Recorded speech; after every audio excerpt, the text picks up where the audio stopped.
Olá, seja bem-vindo a mais um Falar Açores. Hoje com o terceirense Alexandre Borges, é de São Carlos, tem feito a sua carreira, a sua vida também pessoal e profissional no continente, associado à escrita, mas também a diversas produções nacionais. Olá, Alexandre. Olá. Bem-vindo aqui a este espaço da Vitec. Muito obrigado, é um prazer. Este é um espaço também de divulgação dos nossos talentos, seja de que área for, e também de aprofundar conhecimento. E então vamos começar por São Carlos, ali a infância. O pai era do continente, é do continente, aliás, a mãe é que é de cá da Terceira. Exatamente. Como é que se deu aqui esta união? Isto é num tempo, o que agora parece de facto... Bem, na verdade foi no outro século, mas parece mesmo há muito tempo. Os meus pais, acho que eles me vão perdoar contar isto, se não me engano, os meus pais conheceram-se. Portanto, o meu pai, Beirão, Serra da Estrela, lugar muito mais remoto nesse tempo, os Açores mais remotos, a Serra da Estrela mais remota ainda, tempos difíceis em que para as crianças, para os jovens estudarem, era preciso, no caso dos homens, iam muitas vezes para o seminário, foi o caso do meu pai, portanto, aos 10 anos. Ele gostava de ter feito outra coisa da vida, mas a única forma que as pessoas tinham de facto lhes patrocinar ou de lhes garantir uns estudos bons era muitas vezes isto. O seminário garantia essa formação e isso sou testemunho de que o meu pai ainda hoje tem uma cabeça inacreditável para a escrita, para a filosofia, para a história. De facto, acho que eles têm uma formação magnífica, portanto ele foi lá seminarista há muitos anos, até que percebeu que de facto o caminho dele, não era exato, era aquele só até uma determinada medida. Era um ponto de partida. Exatamente, era isso mesmo. E pronto, e foi fazer o serviço militar também, nessa época, durante o tempo da Guerra Colonial, muito longo, não é? E depois, não sei bem se ele decidiu ser professor já antes ou depois de conhecer a minha mãe, que é professora também, eu penso que foi antes. A verdade é que ambos tinham qualquer coisa que os unia nesta distância de 1500 km. Eram ambos duas pessoas muito católicas e tal. Então, eles conheceram-se como? Não foi no Facebook? Era isso, é o antecedente do Facebook, é o antecedente de tudo isso. No correio do leitor da revista Família Cristã. Uau! Cada tempo tem as suas redes sociais e, portanto, conheceram-se por aí e depois começaram a comunicar à distância, carta para cá, carta para lá, uma carta depois já com uma fotografia, não é? Que era para serem conhecendo. A verdadeira rede social analógica. E pronto, e um dia lá veio ele para os Açores, já naquela de, pronto, isto em princípio é para ficar. Eles ainda guardam essa correspondência? Eu espero que sim, eu suponho que sim. Relíquia. Exatamente. E depois então fazem a sua vida em São Carlos como é que foi a infância do Alexandre? Foi boa, embora muito protegida, demasiado, era muito... Quer dizer, felizmente éramos dois irmãos, não é? Mas era muito entre nós, não é? Era assim uma coisa muito... Os meus Porquê é que era assim tão protegido? Era a minha mãe costuma dizer que nos educou como duas meninas, de facto, nós saímos muito pouco. Era um sentimento de dever muito grande, era a escola primária, eu compreendo, acho que isso, enfim, naturalmente cada pai faz o melhor que sabe em cada momento. Tem alguma pena de não ter tido nesse tempo mais acesso a outras coisas, nunca ter feito o desporto, só descobri o desporto tardíssimo, só... Nunca esfolaste um joelho na rua? Não, esfolo Okay. em adulto, imagina, hoje em dia, e já há uns anos, treino kickboxing, portanto, há quase 10 anos, e isso é que muda, agora é que de vez em quando, imagina, eu aprendi a andar de bicicleta em adulto, não andar de bicicleta em puto, portanto, isto por um lado teve coisas muito boas, que foi descobrir ter esse maravilhamento de algumas descobertas do desporto, do prazer das vitórias e das derrotas, da solidariedade da equipa, Tiveste certas emoções, tudo só descobri certas emoções mais infantis na idade adulta. Exatamente. O que é muito fixe, ter as coisas para descobrir quando já és um adulto, não é? Quando tens 30 e tal anos ou não sei o quê, ter certos deslumbramentos. A parte ridícula é andar de joelhos esfolados quando já és um adulto, de facto. Mas então na infância era mais... incutiam também algum tipo de cultura musical, de literatura ou não? Era mais mesmo escola? Acho que inadvertidamente foi pelo lado da literatura, não é? foi mais isso. Isto é, de facto havia muito esse sentimento do dever, de que a escola estava primeiro e tudo o resto era secundário, que é um entendimento que nós hoje de facto não temos, compreendemos que há uma educação que advém, lá está, do desporto, da arte, do convívio com os outros. Mas esse lado da literatura, mesmo que eles não o tivessem imposto, acabou por acontecer. Sempre foi uma casa com muitos livros, sempre foi uma casa que tinha essa sensibilidade, apesar de tudo, para este lado, muito pelo lado do meu pai, que também tinha trabalhado um pouco como jornalista e tinha mais essa paixão da leitura, e portanto de repente não foi uma coisa que tivesse começado logo nos primeiros anos, mas no início da adolescência. Pai, aos 13 anos foi quando eu descobri a leitura e comecei a ler compulsivamente, pronto, e a partir dos 14 a escrever, sabes, e foi isso. Foi uma infância com pouca rua, eu gostaria que tivesse tido muito mais rua, mas também favoreceu qualquer coisa do outro lado. Acho que no fundo, quando tu já tens qualquer coisa dentro de ti, isso depois é irreprimível, não é? E vai manifestar-se ou de uma forma ou de acaba outra. Por sair. É, tal e qual. Portanto, entre nós, lá em casa, entre os dois irmãos, havia sempre... as brincadeiras já tinham muito a ver com uma criação de imaginários, de criar cidades, de criar universos, de criar histórias a partir daí, sabes? Pronto, também é bom ser feita a dois. É muito bom ser feita a dois, sim. Se fosse a um, não sei como é que teria sido talvez um bocadinho mais difícil. Talvez se fosse mais rapidamente, logo fugisse para a escrita ou para outra coisa desse género, mas acho que sim. A dois, pelo menos, a dois no mínimo, se forem mais ainda maior, mas multiplica, não é? Estimula, não é? Há um desafio, uma pessoa puxa pela outra, pronto. Uma companhia. Sem dúvida. E eu, só há pouco tempo é que percebi quem era o teu irmão. Sim. Porque... é Luís Filipe Borges, conhecido por Boinas, com imenso trabalho também na televisão, comédia. Eu achava que realmente havia parecenças, mas que eras mais pálido do que eu. Mais pálido. E já, realmente são eras parecidos. mais magro, mais bonito. E depois houve uma conversa e também havia aqui outra pessoa da terceira, mais uma ou duas, também não fazia ideia. E então é que percebi que realmente há esses vossos mundos separados, quase. Sim, paralelos. Há o mundo do Alexandre e o mundo do Luís Exatamente. Mas o pai ainda é conhecido pelo professor Borges. Exato. É. Sabes o que é? Aquele universo assim antigo, bonito, eu acho, também tem a ver com os lugares pequenos em que as pessoas ficam marcadas, não é? De certa forma. Há um certo perfil, tem a ver com a atividade profissional da pessoa, muitas vezes fica essa personagem quase. Realmente o meu pai é mais conhecido por professor Borges do que por Joaquim Borges e eu muitas vezes, lá está, como aconteceu aqui hoje à chegada ao estúdio, não é? Há aquela coisa, mas acho isso muito bonito. Tu podes, imagina, eu tenho 44 anos, vivo há 26 em Lisboa. Portanto, a maior parte da minha vida é feita lá. E podes fazer o que tu quiseres, podes escrever os livros que quiseres, fazer os programas de televisão que quiseres, tudo. Quando chegas quando regressas aqui... És filho. Tu és, exatamente, a pergunta é tu de quem és, sempre. E tu só és o que tu és, é isso, o que tu és, é o filho de alguém, ou o neto de alguém. Eu sou o filho do professor Borges e do catequista. Exatamente, catequista. E neto do Sr. Guimarães da Central e da Sra. Lipaulina. Portanto, eu acho isso sempre muito bonito. Tu és quem és na medida daquelas pessoas que já são aqui conhecidas. Tu não és uma invenção de ti próprio, não é? Tu és sempre um fruto que caiu de uma árvore qualquer aqui. E falaste aí no nome dos avós. Nessa espécie de bolha que vivias em São Carlos com o irmão, os avós também eram importantes? Ou também não tinhas muita convivência com eles? Não, tinha. Os avós eram importantes até por aí já permitirem uma outra ponte. Eles eram de Angra e aí já eram mais eles que faziam essa ponte com Angra. Isto depois tudo, não sei, às vezes tudo me parece tão estranho. Hoje é tudo tão próximo e São Carlos é parte de Angra. Tu estavas a gozar comigo antes de começarmos a gravar, a dizer pois vocês sempre quiseram ser freguesia e nunca conseguiram. Não posso fazer reportagem em São Carlos durante algum tempo. Como é que estas pessoas vêm do Pico e ao fim de 2 anos já sabem tudo sobre a cultura angrense? Mas sim, é verdade, não é? São Carlos está ali naquela fronteira. Estão quase a emancipar-se. Quase a emancipar-se, exatamente.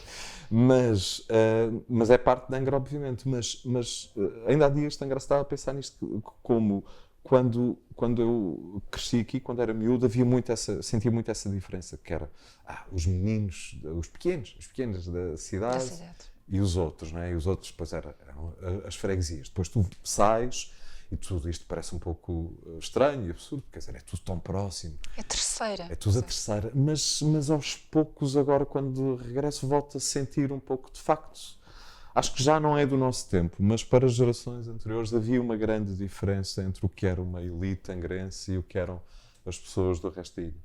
Para o bem ou para o mal, não é? Mas havia, de facto, aquelas famílias brazonadas, aquela coisa, havia as pessoas que tinham as terras, que tinham as posses, que tinham um certo mundo, que tinham um certo acesso aos estudos, e depois havia um bocado o resto, não é? O resto da ilha. Ainda há aqui uns apelidos que são mantidos. Que ainda têm um certo peso, não é? Pronto. Mas apesar de tudo, parece-me que a terceira do que vais, depois conhecendo as outras ilhas, e muitas vezes são as pessoas mesmo das outras ilhas que o dizem, que o reconhecem, que a terceira, apesar de tudo, sempre foi uma ilha muito liberal, isto é, mais, que cavava menos estes esforços. Talvez pela sua natureza muito comunitária, das festas muito comunitárias. Mas ainda assim sentias algo diferente quando estavas com os avós em Angra, É verdade, não é? sim, sentia. E gostava, neste sentido, eles eram pessoas muito sociais, eram pessoas muito conhecidas. E os meus pais, de facto, eram um pouco mais fechados. Mas o meu pai, mais fechados, mas lá está, quer dizer, na sua vida familiar. Agora o meu pai era isso, era o professor Borges, porque era uma pessoa que trabalhava na direção escolar, a quem todos os outros professores vinham ter com ele normalmente quando tinham que fazer os concursos, sobretudo isto é o que eu me lembro muito bem. E depois abriu aqui e dirigiu um sindicato de professores, portanto esteve sempre muito ligado depois a toda a comunidade escolar, não é? Esteve envolvido naquele projeto, falavas antes de começarmos esta entrevista, da telescola. Teve, exatamente, é isso mesmo, não é? Nos anos 70, ele, quando o Estado português não tinha os meios para levar o ensino aos lugares mais remotos do país, não é? E, portanto, quando começou a tentar levar-se, de facto, o ensino preparatório a mais gente, quer dizer, por exemplo, não sei o que é que acontecia na tua família, mas, por exemplo, na geração dos meus avós, ainda havia. A minha avó tinha a terceira classe. Então, se eu for para os meus avós paternos, da Beira Alta, a minha avó era mesmo analfabeta, não creio que. Talvez soubesse escrever o seu nome, mesmo assim não tenho certeza, penso que não. Eu orgulho-me de ser da freguesia de Santo Amaro. Muito bem. Que, embora seja muito pequenina, chegou a ser a única freguesia no país onde toda a gente sabia ler e escrever. Isso é maravilhoso. Graças ao professor Baltazar. Maravilhoso, eu não sabia disso. Depois do professor Baltazar, o Urbano de facto fala no livro no Santo Amaro sobre o mar. Não sabia, isso é lindíssimo, quer dizer, Santo Amaro, conhecida pelo fabrico pela construção naval, exato. Já também vinha um bocadinho de trás. Ora, isso é maravilhoso, fico com inveja.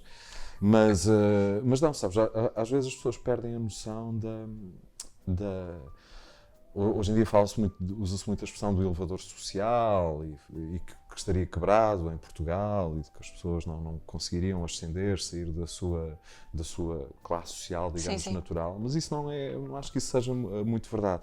A gente às vezes perde a perspectiva. Se a gente só tiver a olhar assim para estes anos aqui à nossa volta, será isso. Mas se tu recuas gerações, lá está, eu vejo, os meus avós eram os meus, lá está, paternos, a minha avó era analfabeta, o meu avô tinha a quarta classe e era pastor. Era, como eles dizem, a quarta classe antiga, de facto, eles sabiam muita coisa. Ele gostava de me testar. Sabiam a tabuada de cor.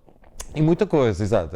Normalmente, hoje em dia diz-se, no meu tempo eu sabia a tabuada, estes rapazes estão no secundário, não sabem. Exatamente, e não sabem, né? Sem dúvida, sabiam a tabuada de cor, sabiam muita coisa. Ele gostava, por exemplo, de me testar com enigmas, com pequenas coisas, pequenas charadas que diziam na altura, no tempo da escola, pequenos enigmas, e testar a minha capacidade de raciocínio de decifrar aquilo, não é?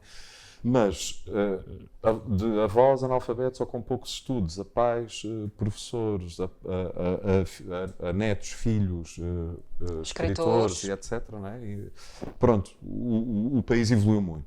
Foi muito atrás, às vezes as pessoas não se recordam disso. E, portanto, neste caso aqui, o meu pai, portanto, o professor tinha esta ligação, fica essa personagem, de algum modo. Os meus avós tinham esse lado muito comunitário, muito ligado à Angra. A minha avó fazia doces para as pastelarias aqui da cidade e o meu avô trabalhava para e era a pessoa com quem eu passeava por Angra E também teve um lado professoral engraçado. Lembro que foi, os meus avós aprenderam a nadar, eu aprendi a nadar com os meus avós. Claro. Claro, não é? Os meus pais saíam um pouco, não é? E portanto, a minha mãe não, até hoje não sabe nadar. Eu aprendi a nadar com os meus avós, mas também a história tem... Os meus avós aprenderam a nadar aos 50 e tal anos também. Onde?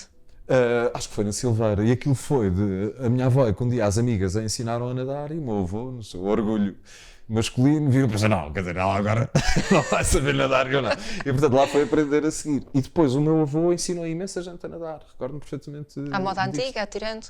Não, acho que era um pouco mais pedagógico, acho que tinha métodos um pouco mais suaves, e portanto ensinou-me a mim e ensinou-me a data de miúdos a nadar, que lhe ficaram muito gratos, e eu lembro que eu depois também era um bocado o neto do Sr. Grimanês que tinha ensinado aquela malta toda a nadar. Onde é que eles viviam, em Angra? Eles viveram em sítios diferentes, também natural. Viviam em São Pedro, depois foi o terremoto, foram viver provisoriamente para o Lameirinho, provisoriamente, que eu ainda, quando nasci, ainda me lembro de ir para essa casa. E depois viviam em Santa Luzia, quando foi feito o bairro novo de Santa Luzia, dos apartamentos, viviam aí. E eu também sou um bocadinho filho disso. Também os meus pais viviam em Angra até o terremoto. Eu nasci em 1980, mas em novembro já. O terremoto foi dia 1 de janeiro. Certo. Portanto, a casa dos meus pais ficou no chão, era na Rua de Minhas Terras, e no chão mesmo. É daquelas coisas que tu hoje só te assustas. Ainda há dias eu estava a olhar para a capa de um disco de alguém cujo nome eu não sei dizer já, mas era uma moça que cantava, e a capa do disco eu agora ando a descobrir que gravou-se imensa coisa sobre o abalo, canções, emissões de rádio, Canções. E mesmo dos improvisadores, houve uma série de improvisos sobre o abalo e que estão gravados em disco, e lá está, e a capa do disco desta moça era ela à frente das ruínas da Igreja da Misericórdia, que é uma coisa assustadora. Sim, até. impacto tremendo. Exato, e como as pessoas conseguiram lidar com aquilo. É interessante, mas eu pensar, bem, a casa dos meus pais era na Rua de Minhas Terras, estás a ver, é mesmo ali ao lado da Igreja da Misericórdia, quer dizer, há 30 metros ou 50 metros. Portanto, não consigo imaginar... Tem um grande choque para os teus avós. O choque, exatamente, é isso mesmo. É. Portanto, só depois... Eles ficaram sem casa no terremoto, e só algum tempo depois é que é feito esse bairro de São Carlos, esse bairro que se quer emancipar, e portanto aí é que fomos para São Carlos, fui para lá com 5 meses. Beverly Hills, nada menos. Mas como é que vais para a filosofia? Tiras um curso de filosofia. O que é que querias fazer com filosofia? Eu queria, exato. Querias pensar na vida, querias... Queria uma coisa que me ajudasse a escrever. Eu comecei muito cedo a escrever. Falta dos 14, não é? Exatamente. E calhou, sabes, foi uma coisa muito... Acho que tive muita sorte nisso. Aquela pergunta, o que é que tu queres... Ser quando fores grande. Nunca me atormentou. Porque aos 14 apareceu a escrita, eu comecei a trabalhar com jornais locais aqui nos Açores em geral. Particularmente com um em São Miguel, que se chamava Expresso das 9. Escrevias o quê? Pois é isso, não é? Escrevia, tendencialmente tentava logo, devia ser uma criança e um adolescente muito chato, já era muito crescidinho, já queria escrever já queria fazer crónicas sobre os assuntos. Já queria opinar, exato. Já achava que tinha muita coisa a dizer e portanto já queria... E eles davam-te espaço? Davam, a partir dos 14... Tu davas ali a volta... É isso mesmo. A tua opinião devia ser assim muito bem fundamentada, a tua escrita devia ser assim também já boa. Devia ser. Eu não quero voltar a ler, tenho imensa vergonha, devia ser horrível. Mas a verdade é que a partir que aos 14 anos comecei a ter uma crónica semanal, a ter uma página semanal na imprensa açoriana e portanto a obrigação de todas as semanas ter lá um texto entregue a tempo e horas, com um número limite de caracteres e sabendo que estavas a escrever para um público, não é? E era pago, recebi 1000 escudos. Eu pensei em perguntar isso e depois acabei. É verdade. Não, o que aumentava a obrigação, a responsabilidade, o sentimento, de facto, tinhas um... Isso é exploração infantil. Eu não me queixei. Foi logo uma emancipação grande, sabes? Foi uma noção grande de responsabilidade e de dever e de... E críticas? Diz? Criticar, falavam contigo, olha, gostei, não gostei. Sim, sim. E às vezes metia-me em guerras com outras pessoas do jornal, não é? Porque emitias uma opinião Aquelas que era guerras contraditória. semanais. Exatamente. Depois vou-te responder uma uma semana. Só podia responder na semana a seguir. Exato. No fundo, era uma caixa de comentários de Facebook alongada. Exatamente. Pronto. Essa escrita veio mesmo cedo. Vai mesmo Essa cedo, exposição é verdade, pública também, não vai, é? é verdade. É. E acho que essa é que foi um bocado a escola nessa altura, sabes? Ou seja, eu teria, é como te digo, teria imensa vergonha de ir ler o que é que escrevi hoje. Devia haver coisas péssimas, mas acho que fiz aí essa escola. Foram uns 3 anos a escrever todas as semanas, com essa obrigação, enquanto estás a crescer também, enquanto estás a fazer a tua vida. É claro que de vez em quando me fugia a coisa para um delírio Claro. mais adolescente, romântico ou literário. A idade era para isso. De certo lamentável, exato. Mas ias limpando o discurso, organizando, tornando mais fluido, mais, não sei, mais objetivo, mais... e portanto acho que depois ali aos 17, 18 já estava... Pronto. Era, exato. Mas os teus pais, como professores, eles liam os teus escritos? Liam. O que é que Sim. diziam? Eles na altura não tentavam não sei, não queriam ali criar nenhum constrangimento, não acho eu, Deixar à tua uma vontade. Exato, davam ali uma certa liberdade. Enfim, de facto, quando isso começou a acontecer, quando começámos a escrever, quando eu comecei a escrever é que o meu pai começou a partilhar comigo mais textos do seu tempo, acho que também foi assim uma forma de mostrar que apoiava, que também tinha feito aquilo, lá está, até na altura, o meu pai, por exemplo, escrevia para o Diário Insular, que era na Rua de Minhas Terras, até ao terremoto. Sim. Pronto, era mesmo ali ao lado de casa de vida. O teu pai era pago na escrita? Ele recebia qualquer coisa. Portanto, pagavam-te melhor. Okay. Eu acho que sim, acho que eu já recebi melhor. Se eu te perguntar agora qual é a tua profissão? É difícil. Exato. Eu costumo dizer que eu digo que sou escritor e argumentista, pronto, ou guionista, que é a mesma coisa. Mas és mais. É difícil porque há realmente muitas profissões aqui, mas para mim, eu vejo-me como um escritor profissional. Eu ganho a vida a escrever, ou para o ecrã, ou para um jornal, ou para um palco, ou para mim próprio, ou para clientes. Escrevo muito para clientes. Escrevo muito para... Eu sou diretor criativo de uma agência de comunicação, portanto, escrevo muito para bancos, marcas de cerveja, marcas de sapatos, partidos políticos, eventualmente, you name it. Não é? Portanto, alguns fracassos políticos foram culpa tua. Absolutamente, clamorosamente. Vais dizer quais foram. Não, aí eu tenho algum pudor, não consigo escrever sobre coisas em que não acredito. Tem que ser um compromisso entre coisas em que lá está, em que tenho que me pagar e eu tenho que acreditar. Eu vejo sempre as coisas assim, ou seja, se eu estiver a escrever para uma coisa só porque acredito nela, não, isso de graça, isso é amor. Se estiver a escrever só pelo dinheiro, seria prostituição. Acho que nunca nem uma coisa nem outra, não é? É juntar, tem que estar a tua convicção. E particularmente no caso da política, tem que ser, acho que é uma coisa demasiado importante para que tu estejas a contribuir para qualquer coisa que tu achas que possa ser nociva para a sociedade, para as pessoas. Publicidade enganosa, não? Exato, publicidade enganosa, não. Por falar em acreditar, pai era catequista, foste para a filosofia, deixaste de ser religioso. Deixei de ser crente, mas acho que não deixei de ser religioso. Tens a tua própria...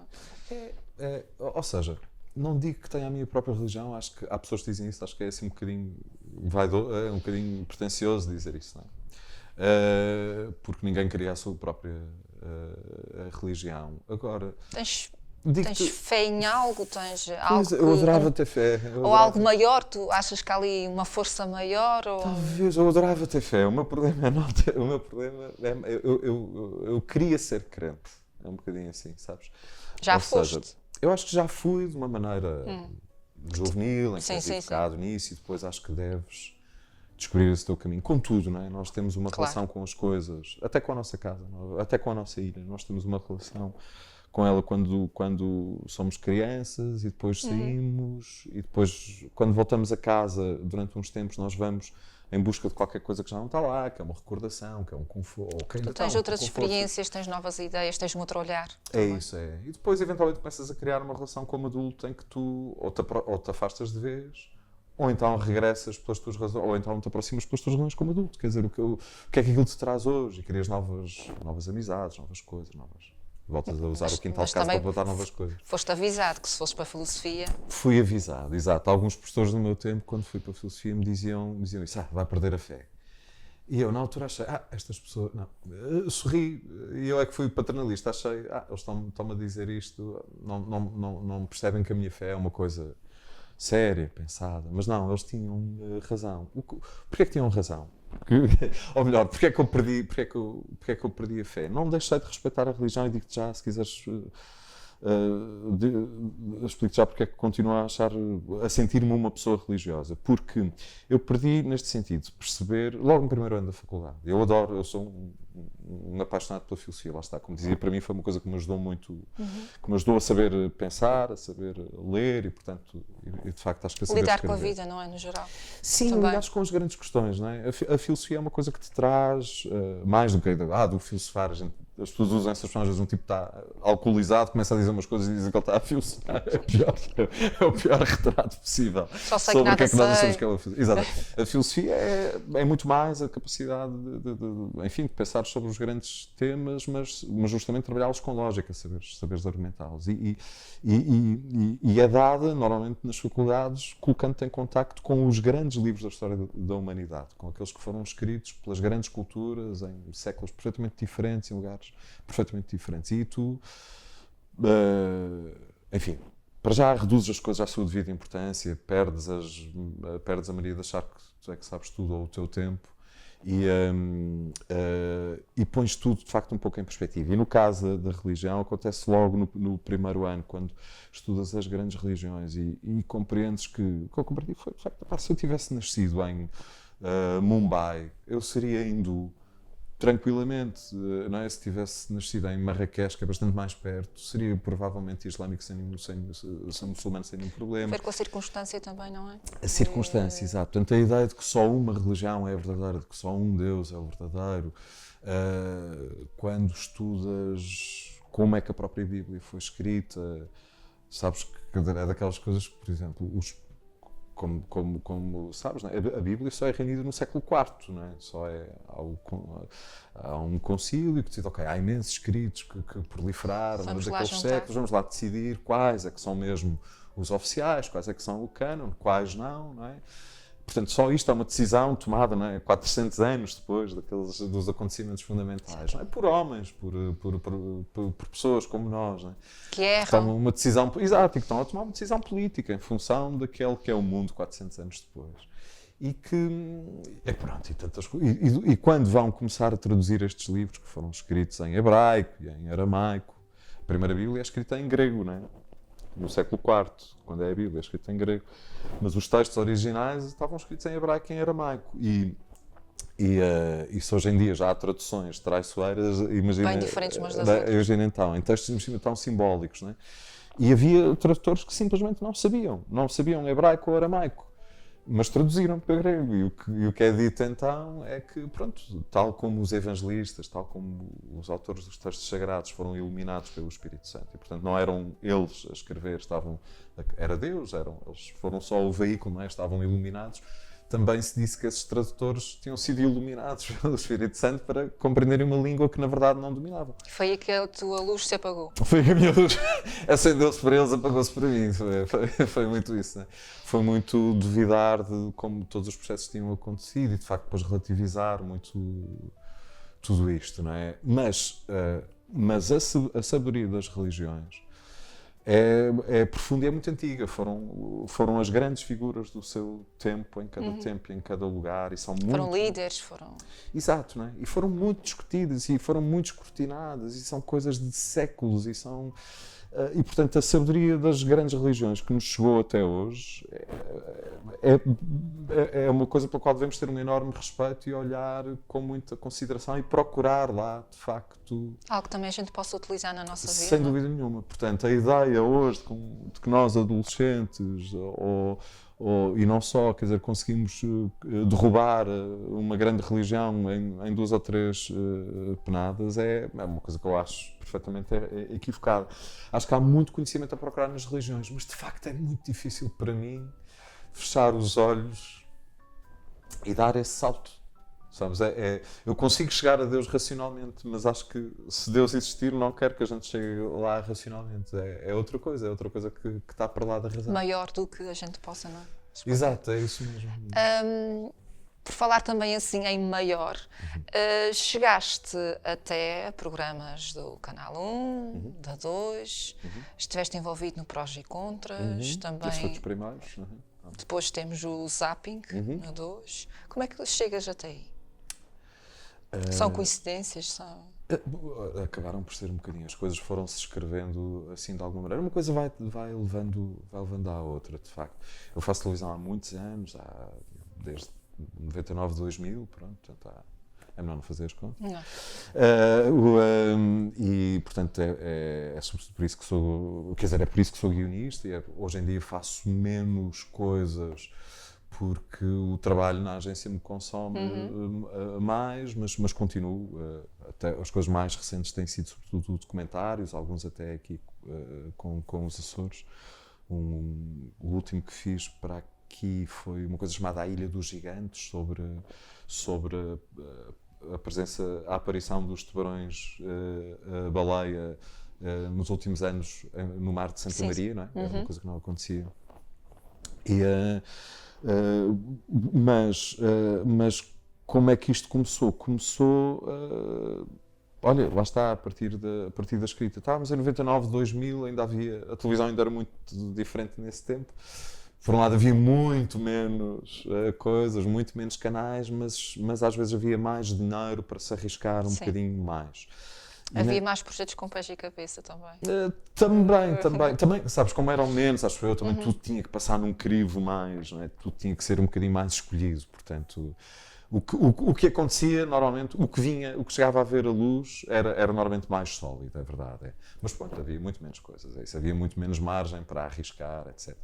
Mas começou com esse programa, o Zapping foi o primeiro que foi... Ainda havia, sabes, não havia guionistas em Portugal, isto é uma coisa, por exemplo, eu sou guionista há muitos anos, de facto, e dou formação de guionismo. Eu não o estudei, porque na altura praticamente não havia escolas, quer dizer, era uma coisa um bocadinho...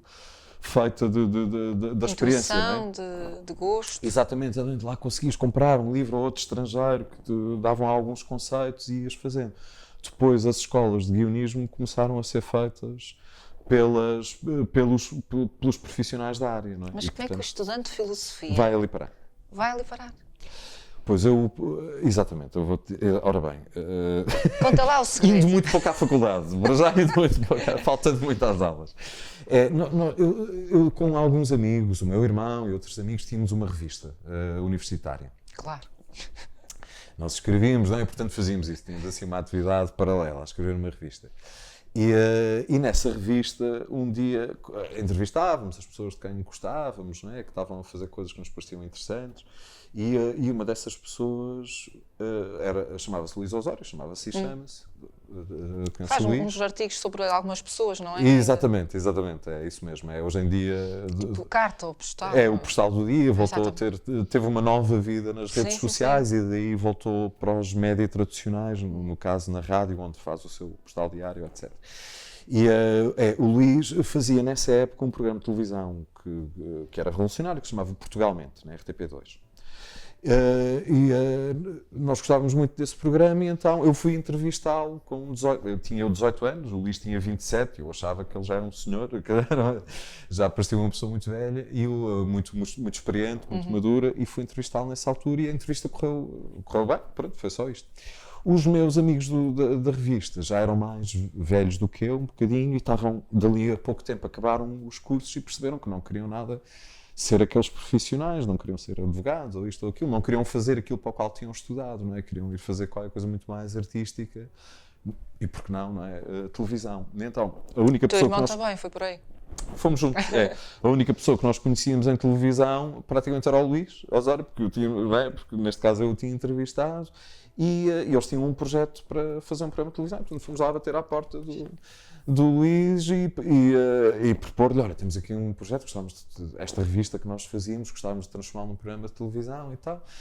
E pronto, e começámos a discutir coisas e assim fizemos, não fizemos nada daquilo que lá, sabes, daquilo que apresentámos. A nossa ideia foi completamente desmontada e arrasada e evoluiu para outra coisa nas discussões com ele, mas depois fizemos esse programa, Zapping, foi o nosso primeiro programa de televisão e portanto de repente ali estávamos nós, miúdos dos 18 aos 23 anos, Na dois. 19 aos 23 anos, exatamente na 2, entre amigos, a fazer um programa de televisão que nós fazíamos tudo. Nós escrevíamos, éramos os jornalistas, éramos os atores, éramos os locutores, porque o conceito também o permitia. Na altura, o conceito a que chegámos era, na altura, o auge da comunicação, da ideia de sociedade de consumo e de informação, era o zapping, não é? As pessoas em casa, com o seu comando, a mudarem. Exatamente. Agora, vê quão medieval isto parece, não é? Mas Perder tempo ali a passar. agora a o passar scroll, não é? Não, vamos já escolher qual é que a gente clique. quer diretamente, nada está a passar canastra. Exatamente, tal e qual. Mas aqui era isto, então, o conceito do programa era nós tínhamos criado uma grelha de canais fictícios, não é? De informação, de ficção, de humor, de desporto, de isto e daquilo, e gravávamos tudo em separado. E o alinhamento do programa era, nós é que mudávamos de canal, criávamos logótipos para cada canal, não é? A moscazinha com o logo do canal, e íamos mudando e tentávamos organizar o caos pelas pessoas, ou seja, podia estar num momento a ver uma coisa profundamente trágica e nós mudávamos de canal para algo profundamente cómico que de algum modo dialogava com aquilo, não é? Desconstruía a ideia anterior, não é? E a seguir havia sempre entrava, ali uma ligação. sempre, não é? A seguir passavas para um canal de música em que a música que estava a dar parecia comentar, acrescentar, criticar qualquer coisa que tu tinhas acabado de ver, não é? Entrava também algo com isso. Portanto, eram 50 minutos em que... 50? Na altura eram 50. Havia muito espaço. Não, em que criavas é muito trabalho. É muito trabalho. Mas, vezes, era um conceito que permitia fazer imensas coisas, não é? E nós fazíamos entrevista real, reportagem real, em sítios duros, fazíamos coisas perfeitamente sérias. E fazíamos outras que não, que eram E durante pura quanto tempo é que ficção, tiveram o desconstrução. programa? O programa foram 6 meses no ar, porque foram duas temporadas de 13 coladas, porque foi logo encomendada à segunda, ainda durante a primeira, portanto fizemos isso. Bom. E foi na altura, para o Expresso foi o programa do ano e para o Olho Vivo, que era a rubrica Sim, do sim. Eduardo Sintra Torres no Público, não é? Isso E as abriu pessoas estavam portas ali, também. isso abriu portas completamente. Mas acho que também tivemos muita sorte. Imagina, o editor do programa, que foi um amigo trazido pelo Luís Osório, apresentado a nós e pronto, ok, põe estes meninos aqui a trabalhar, mas põe aqui alguém um pouco mais responsável a fazer isto. Mas, Exatamente. ele tinha 23 anos na altura e era o Tiago Rodrigues, que hoje em dia é o diretor do Festival de Teatro de Avignon e que foi o diretor do Teatro Nacional Dona Maria antes disso. Portanto, já foi ele prémio também Pessoa. percebeu que havia aí qualquer coisa, não é? Que vocês tinham e que É era isso. Mas sabes, na altura, para mim, ele também era só um rapaz de 23 anos, mas depois vês estas pessoas crescer não é? e no que se tornaram. E de facto havia ali pessoas com muita capacidade. E depois como é que chegas até ao prós e contras da Fátima E Campos depois foi Ferreira? daí, não é? Depois de feito o ali primeiro andando. programa, não é? Vais conhecendo mais gente em televisão, que depois te chama para isto ou para aquilo. Portanto, depois aí... Já não precisas de Luís Osório. É um pouco. O Luís, na altura, foi um pai. O Luís mandou-me ir acabar o curso. Ele disse... Porque, imagina, tu começas a fazer aquilo e ganhas esse deslumbre, não é? Quer dizer, estás a fazer o que queres fazer, estás a ganhar dinheiro com isso, estás a ser reconhecido pelo teu trabalho. Mas um dia aquilo pode parar e Mas depois um dia aquilo ficas pode sem parar. rede, não é? Exato, não é? Mas depois na altura gostava muito de voltar para as aulas de filosofia medieval, voltar-te a levantar às 7 da manhã. Pá, mas eu faço programas para a dois. Exato. E tens aquela. É isso, não é? E as pessoas reconheciam-te no Lux e depois ias para as aulas e a tua professora não quer saber nada daquilo, não é? Como é óbvio. Mas nessa altura o Luís Osório foi de facto importante. Foi um pai, foi a pessoa responsável a dizer: não, vais acabar o teu curso, nós vamos continuar a fazer programas de televisão, tu vais acabar o teu curso, porque é isso, não sabemos como é que é o dia da manhã, portanto. Tua mãe deve ter tido uma tristeza enorme. Com quê? Foste para a filosofia. Aí fica logo triste. O teu irmão foi advocacia, Sim. mas também não exerceu. Foram os dois para a televisão, para coisas assim. Ou ela tem orgulho daquilo que vocês fazem? Eu acho que terá. Mas na altura, sim. Sabes como é que são os pais, e os pais açorianos em particular, naturalmente. Mas eu digo, os pais, todos o que querem, em qualquer espécie, não é só na humana, é garantir, é ter a certeza de que a sobrevivência dos filhos está assegurada, não é? Ter a certeza que eles sobrevivem sem ele, não é? Quando ele já cá não estiver. É só isso que eles querem. E, portanto, essa é a grande preocupação. No caso das nossas sociedades, e particularmente nessa altura, e aqui sim, o sonho da minha mãe era que os filhos tivessem sido médicos ou advogados e que trabalhassem, então particularmente que se tivessem ido trabalhar juntos, melhor ainda, não é? Mas de facto não eram, as nossas cabeças não iam muito para aí. Quer dizer, eu quando fui para a filosofia já não era nada do que a minha mãe pudesse querer, não é?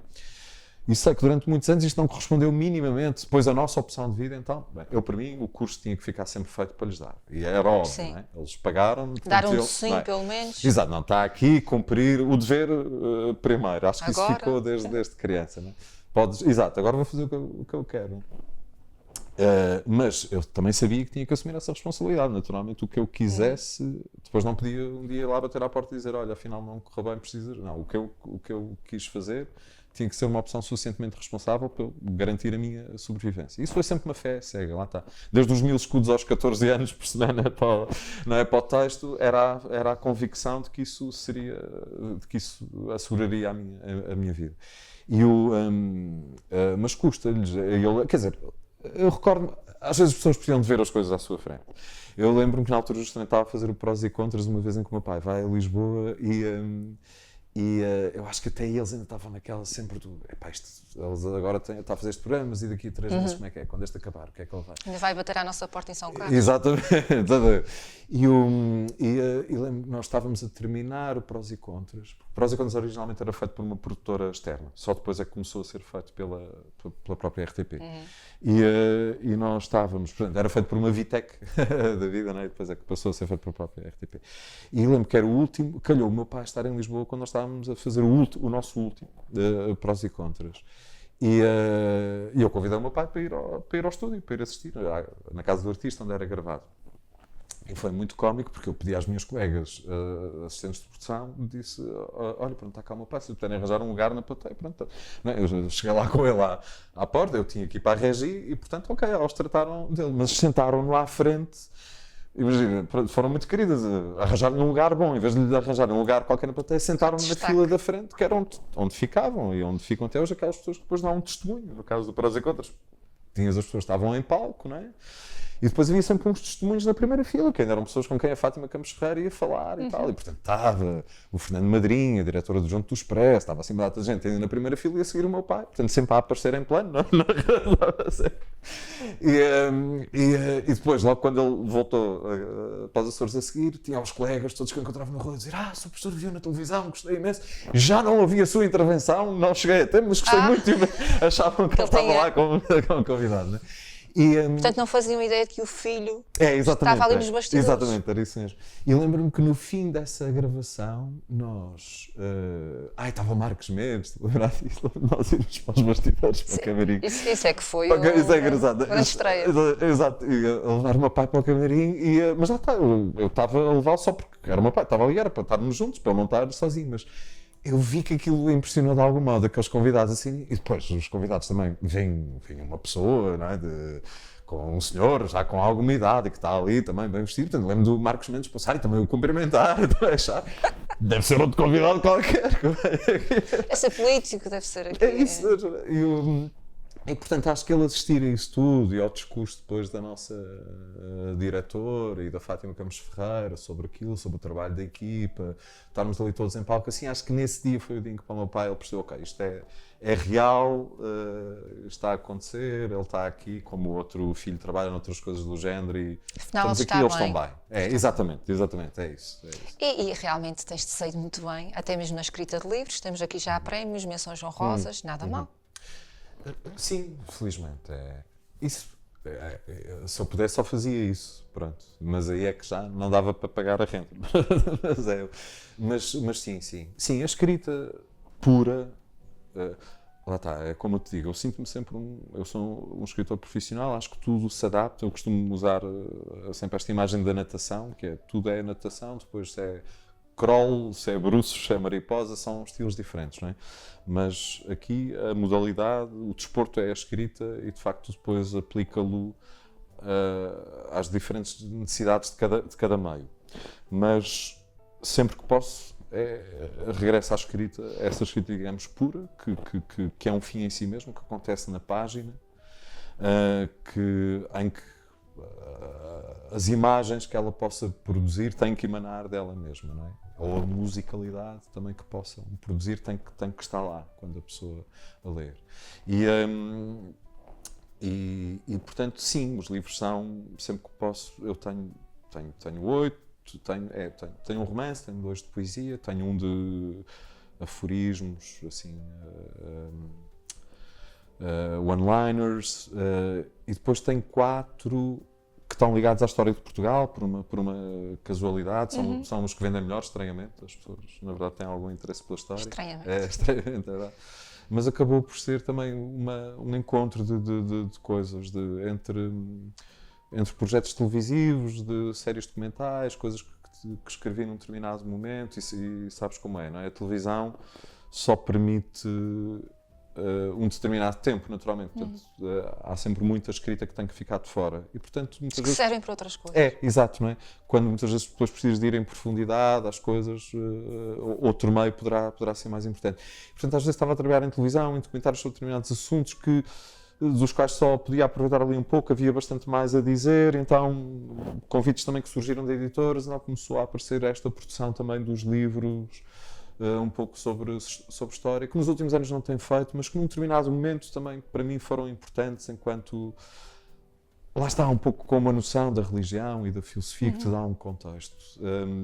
A história para mim é importante para ajudar-nos a perceber porque é que estamos aqui e agora, como é que chegámos aqui, o que é que estamos aqui a fazer e procurar respostas para o futuro. O que é que aconteceu antes? As coisas repetem-se muito, de facto, não é? Sim, são ciclos, não é? Exatamente, e portanto isso é importante. E portanto, por exemplo, durante aqueles anos duros da Troika, da crise económica, foi uma altura em que trabalhei muito nesses livros, porque também senti que, à minha curtíssima escala, mas que a cada leitor que pudesse chegar àqueles livros, poder ajudá-lo a fazer um bocadinho de sentido dos tempos que vivíamos e enfim, a ganhar confiança de que ultrapassaríamos isto, como tínhamos ultrapassado outras coisas mais difíceis antes. E estás também associado a um projeto muito interessante com a Companhia das Ilhas, com a editora, que é a reedição e também publicação de obra inédita do Mário T. Cabral, aqui o poeta da Terceira, que já faleceu, também com a ajuda, creio que é da sobrinha ou afilhada. É ambas as coisas, a sobrinha. Exato. E já foram apresentados também alguns livros, eu lembro-me de referirem o teu nome, porque há ali trabalho também de compilação, de rever toda a obra que ele tinha e que realmente acabou alguma por não sair. Portanto, acabas sempre por estar envolvido ou na própria escrita ou também nesta organização de publicações, não é? Exatamente. Sim, é uma coisa, é isso mesmo. É um daqueles momentos em que de facto a tua vida e o teu trabalho se juntam e para mim não há muita coisa mais nobre que possa fazer com aquilo que sei fazer do que isso, sabes? Ser escritor é uma coisa que à partida não serve para nada. Se um barco estiver a naufragar, não... Deixa-me escrever uma mensagem. Help. Exatamente, é isso mesmo. Mas aqui o Mário foi um dos meus melhores amigos e foi meu professor de filosofia, de resto. É uma das pessoas que inadvertidamente me influencia a ir para a filosofia. Foi meu professor no 12º ano e foi também uma grande referência, um mestre para a escrita. Lá está, eu já escrevi antes de o conhecer, mas o Mário era um professor duríssimo. Ele era uma pessoa muito estimada, mas também por ser absolutamente implacável, muito exigente. E eu lembro que já tinha a mania que era escritor, lá está, e portanto depois quando o conheci também já sabia que ela era escritor, eu disse, vou-lhe mostrar aqui as coisas que ando a escrever, isto já extra aulas, né? Não sou aluno, somos colegas. Exato. E ele arrasar aquilo tudo, ele dizer, deite isso fora, queime isso tudo, que é o que fazem todos os poetas como deve ser, aquilo que escrevem na adolescência, mandam tudo fora e começam de novo. E deixe-te ler essas coisas que você anda a ler e leia este, aquele. Eu às vezes assim, deslumbrado com músicas pop, achar que tinham letras muito boas e que podiam ser poemas, ele não podiam nada, isso é uma porcaria. Fora. Vá ler o Herberto Helder e a Sofia de Melbrenner e não sei o que. E portanto ajudou-me muito nessa, e mesmo com essa dureza, não é? Foi um choque, mas teve que ser, a ler, a mudar e a ler coisas mais exigentes, a escrever de outra maneira. Mas ficámos muito amigos mesmo, depois disso ficámos sempre muito amigos ao longo de 20 anos. E portanto depois eu já não vivia aqui, mas íamos acompanhando, íamos escrevendo, e sempre que eu vinha cá ou ele lá, estávamos juntos, conversávamos muito, e quando o Mário faleceu, que foi sempre um processo da sua doença que também fui acompanhando, o Mário deixou como sua última vontade, ou melhor, deixou entre as suas últimas vontades, esta indicação, pela qual depois a família me contactou, de que deixava a sua obra aos sobrinhos e a indicação de que tratassem da edição comigo. E, portanto, poder fazer esse trabalho, ter essa responsabilidade deixada por um amigo e sabendo... O próprio pedido dele, não é? Sabendo que depois... uma responsabilidade enorme, uma confiança que ele depositou num ex-aluno. É isso. Claro está que nessa altura pronto, já não era o ex-aluno, era o amigo. É o reconhecimento também do trabalho e do talento que o Alexandre tem. Sim, acho que sim, mas sobretudo era uma questão de amizade e de ver entre os seus amigos, pronto, de confiar neste amigo para fazer esse trabalho, não é? E isso... Se o amigo fosse cozinheiro, ele não ia pedir uma coisa dessas. Pois não. Até porque ele cozinhava muito bem e eu não. Portanto, temos que ver também a questão do talento aqui, não é? Exato. Não, acho que sim, é verdade. É bonito saber que um amigo tão exigente também, não é? Deposita essa confiança. E depois, mas sim, de facto, essa responsabilidade, com uma enorme amizade e com um enorme amor a isto, às pessoas que trazemos da nossa vida e àquelas São que herança, são heranças, não é? É isso mesmo, é verdade.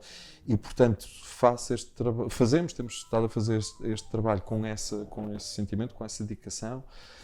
Felizmente, ao longo dos anos, de facto, conversávamos muito sobre isso, que andávamos a escrever. Até não é uma coisa muito fácil de se conversar com outras pessoas, sabes? Coisa, se eu fosse agora chatear a paciência com aquilo que ando a escrever, ou os nossos telespectadores, que não aguentava. Eu vou querer estar imenso tempo a falar de um pormenor, de um parágrafo ou de uma hesitação e não há paciência. Agora, quando as pessoas fazem a mesma coisa, é mais fácil, compreendem estas dores mútuas, não é? Portanto, conversávamos muito sobre as coisas que andávamos a escrever e, portanto, conheci muitas vezes hoje, quando pego num livro do Mário para editar, recordo-me já o conheço de algum modo, já me lembro das coisas que ele me dizia na Sabes altura, quando que é que foi escrito? Exatamente. Pensando no quê, qual foi a influência, o que é que ele tentava transmitir, as dores quase que ele sentia, tal não é? Tal e qual. E, portanto, temos estado a fazer este processo, que neste momento estão a sair agora mais 4 livros, portanto não é pouco, estão a sair mais 4 livros da sua obra inédita. Eu acho que com isso nós chegamos já aos 12 inéditos, portanto às vezes já é muito. E alguns são volumes que reúnem várias obras, mas acho que já não haverá provavelmente muito mais em termos de inéditos. Depois a Companhia das Ilhas quer republicar a obra édita. Mas pronto, sabes, para mim tem sido um trabalho muito importante a vários níveis. É esse gosto de estar a trabalhar em livros, é esse gosto de estar a trabalhar por um amigo, o gosto de estar a levar estas obras às pessoas, porque acho que estamos a levar... Alguns destes livros, para mim, são mesmo muito importantes, são mesmo muito bons e espero que... E é ótimo saber que agora estamos a criar condições para que as pessoas os possam ler, pronto, porque eles vão existir cá fora. E perceber o Mário Cabral quando ele já não está cá, não é? E também isso, ou seja, também em alguns destes momentos, eu me tenho sentido ainda a poder privar da inteligência e da personalidade e da sensibilidade deste meu ilustre amigo, mesmo já não estando ele cá.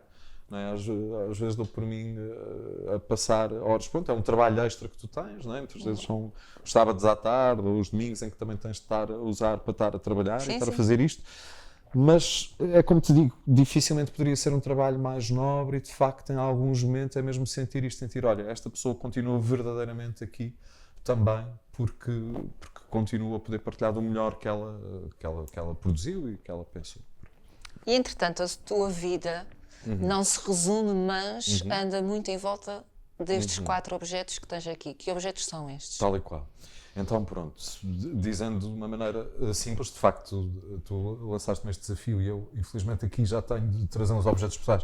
Eu, infelizmente, aqui já tenho poucas coisas em Angra, na casa dos meus pais, mas e até porque ando cada vez com menos coisas atrás. Mas, enfim, rapidamente, portanto, não são objetos muito criativos, mas tem tudo a ver. Pronto, este é o computador, é o do trabalho, o pessoal é mais bonito, mas eu hoje tinha mesmo que trabalhar e, portanto, vim só com este atrás, mas é a ferramenta de trabalho, como também diz o Álamo de Oliveira, é a ferramenta, podia ser a nossa enxada, pronto, essa anda sempre para todo lado, para mim, para tudo, enfim, toda a escrita do mundo, para muita gente isto conseguem pôr satélites no espaço, para mim é só uma máquina de escrever avançada, mas posso escrever histórias sobre satélites, se quiserem. A caneta é o objeto analógico, claro, mas eu durante muito tempo tinha canetas. A caneta tem uma certa importância, acho eu. Eu durante muito tempo tinha canetas, andava sempre com canetas boas, mas as Parkers e as Schiffers, essas coisas. Quando fui editor de jornal, perdia-as constantemente. No tempo em que cheguei a ser ali também editor, andas sempre de um lado para o outro a falar com os jornalistas aqui e ali, depois vais aos gráficos, aos designers, depois vais aos fotógrafos. E elas ficam e elas vão ficando, não é? Vão ficando alguns onde tu passaste. Então perdi tantas que houve um momento em que desisti, pensei, esquece, nunca mais, já perdi tanta caneta, vou passar a escrever só com capacete. Exatamente, com o capacete. Mas isso, a verdade é que perdi um bocado o gosto a escrever à mão, também tirou valor. E depois de muitos anos a escrever com o capacete, decidi voltar a escrever com Parkers. Esta foi uma vestida, por isso tem esta cor polémica, mas pode ser que assim eu a perca menos. Por enquanto estou a conseguir mantê-la e há uma ligação neuromotora, de facto, não é que se estabelece, neste caso, entre a tua mão e a tua cabeça, quando tu escreves, quando tu desenhas as letras, de facto não se deve perder. Há uma agilidade qualquer, há uma comunicação, há uma musculatura fina que é trabalhada ali, que me parece importante. E a minha letra já está a ficar menos feia outra vez, agora que voltei a escrever um bocadinho assim. Pronto, o livro, neste caso, os livros também vão sempre atrás. Este é o que estou a ler, portanto não é de propósito, é de um ilustre terceirense também, do Miguel Monjardim, comentador político também nos canais nacionais. Tal e qual. É mesmo o que estou a ler agora, com um enorme prazer e para mim... Foi lançado em Angra também. Foi, não é? Ok. Fez cá o lançamento. Ok. Para mim representa duas coisas, uma genericamente, outra mais concreta. Digamos, a mais concreta eventualmente é a admiração que tenho por pessoas como o Miguel, que trabalham, que pensam o mundo a partir daqui. Eu tenho uma certa inveja, confesso, da parte das pessoas que conseguiram encontrar este equilíbrio entre a ilha e o mundo. Não precisaram de sair para ter mundo, nem ficaram também só fechadas sobre elas. Conseguem trazer o mundo para aqui e a ilha para fora. E, de facto, a extraordinária capacidade de visão do mundo do Miguel e de contacto e de informação que mantém a partir daqui. O lado genérico acerca do livro é que realmente me parece mesmo cada vez mais importante. Eu voltei a oferecer quase só livros às pessoas. Houve um tempo em que as pessoas, todos nos aborrecíamos com o embrulho da FNAC, parecia que só dávamos coisas da FNAC a toda a gente, e depois tentava dar outras coisas mais inventivas, mas agora não, eu volto aos livros e digo a toda a gente que se me quiserem dar alguma coisa, deem-me livros mesmo, porque... Dás o livro e embrulhas em papel de jornal. Pode ser, pode ser, porque os livros são... Tudo. As pessoas não são fáceis. Capacidade de crítica, Exato. também criativa, a descoberta, a procura, acho que dá-te um bocadinho tudo. Exatamente. Enriquecimento também pessoal. Exatamente. E tal e qual, é mesmo isso. É tudo e a nossa capacidade, de facto, até de estarmos perante um objeto que não nos pede coisas. Bateria. Olha, não nos pede bateria. Não nos manda notificações disto e daquilo, não nos convida a comprar não sei o quê, não nos está a bombardear com publicidade. Só faz barulho quando cai no chão. E mesmo assim não será muito tal e qual. E, portanto, convido a essa coisa desse mundo não agressivo, esse mundo que nos deixa escolher verdadeiramente e que nos continua a deixar, a permitir o foco num só pormenor. Eu estou só concentrado nestas letras aqui, nesta folha de papel em silêncio, não estou a ser bombardeado com estímulos. Pronto. E na verdade depois Só que depois aí vem essa. Exato.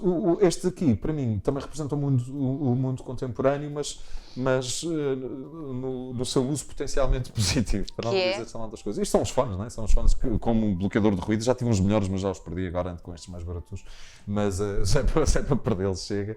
Mas, para mim, nós vivemos mesmo num mundo muito ruidoso.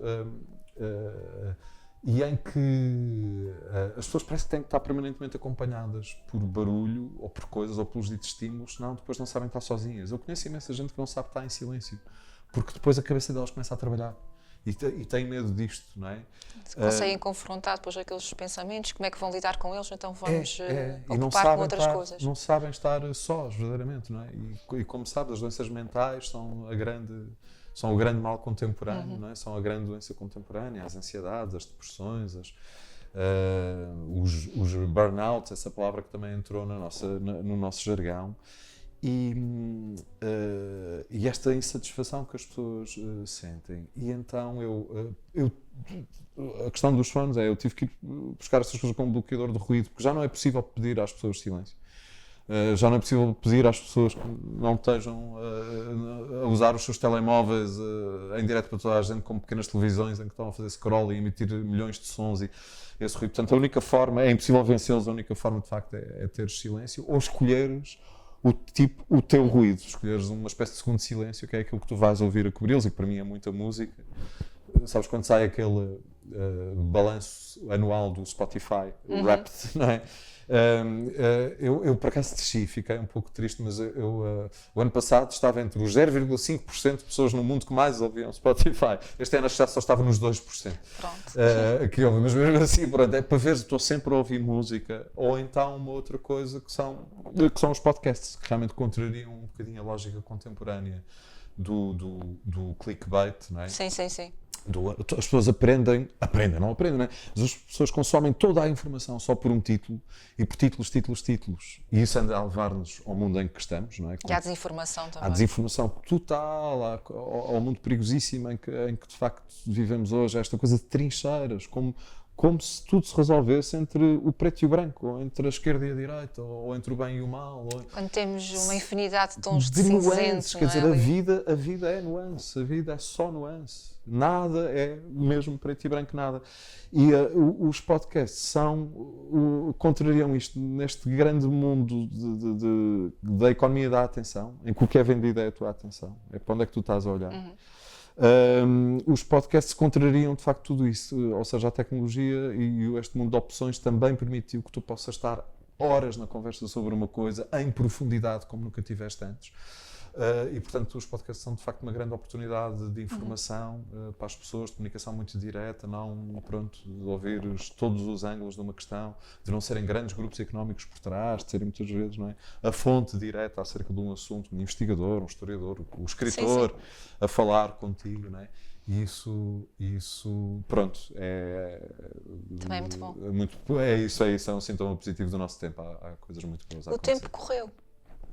E agora, só para finalizar, és daqueles açorianos que, vivendo fora da região, precisam de regressar à ilha de vez em quando para recuperar energias, ou passas muito bem uma temporada fora da ilha? Não, preciso de voltar. Estou muito treinado na distância, mas sinto muita falta do mar. Havia um poeta cabo-verdiano, que eu já não sei quem era, que dizia que gostava de Lisboa por causa do Tejo, porque o Tejo levava-o ao mar e o mar levava-o à sua ilha. Eu devia saber o nome do autor, porque isto é bonito, de facto, e gosto de o citar. E eu mesmo antes de conhecer estes versos, sentia-me assim, ou seja, era possível estar em Lisboa porque o Tejo é suficientemente largo para te trazer um cheiro marítimo, e estás mesmo na foz do rio, portanto traz-te um certo cheiro marítimo e traz-te um bocadinho a luz do oceano. Mas ainda assim não é a mesma coisa. Portanto, de facto, ao fim de algum tempo, eu sinto muita necessidade de voltar a estar ao pé do mar. E, portanto, às vezes agora venho, sabes, venho muito pelas pessoas, claro, venho muito pelos meus pais que vivem aqui. Tenho hoje em dia uma relação muito, lá está, adulta com os Açores. Já não é a minha relação da infância, já não venho à procura dos amigos que tinha e que seguimos vidas diferentes e que podemos ter muito carinho uns pelos outros, mas os nossos mundos, as nossas preocupações já não são as mesmas. Mas felizmente hoje em dia tenho descoberto muitas pessoas novas que não tinha aqui, que fazem coisas magníficas em fotografia, na escrita, em arquitetura, em projetos hoteleiros, em muitas coisas muito boas. Permite ter outro contacto e outras experiências que há uns anos não Permite tinhas, completamente, exato. Permite-me ter algumas colaborações aqui, às vezes escrever para a televisão açoriana, às vezes escrever para teatro, às vezes escrever para a imprensa aqui, ter aqui, às vezes estar a trabalhar para um público açoriano que me deixa muito feliz e orgulhoso, e ter estas amizades, mas depois quando venho, agora é cada vez mais para estar com os meus pais, estar com alguns amigos. Entrevista para a Vitec. E vir à entrevista da vida. Que era o mais importante, era aqui que eu queria chegar. Obrigadíssimo, Alexandre, pela partilha. Eu é que agradeço. Muito bom estes momentos também para conhecermos melhor e para conhecermos mais um grande terceirense que está a movimentar-se muito bem na escrita, seja ela qual for. Por isso, muito obrigada. Eu é que agradeço. Por abrir assim as portas do teu mundo, que já não é aquela redomazinha de São Carlos, portanto, é um mundo muito mais vasto, muito mais abrangente. Mas vamos continuar a lutar pela independência, não estou? Claro que sim, e a Vitec fará uma reportagem no dia que conseguirem ser elevados à freguesia, acho muito bem. Estamos então assim à conversa com o Alexandre Borges, mais uma grande história de um grande açoriano que neste caso está a viver no continente, mas que continua de certa forma e de várias maneiras também sempre ligado aqui à Ilha Terceira. Até à próxima!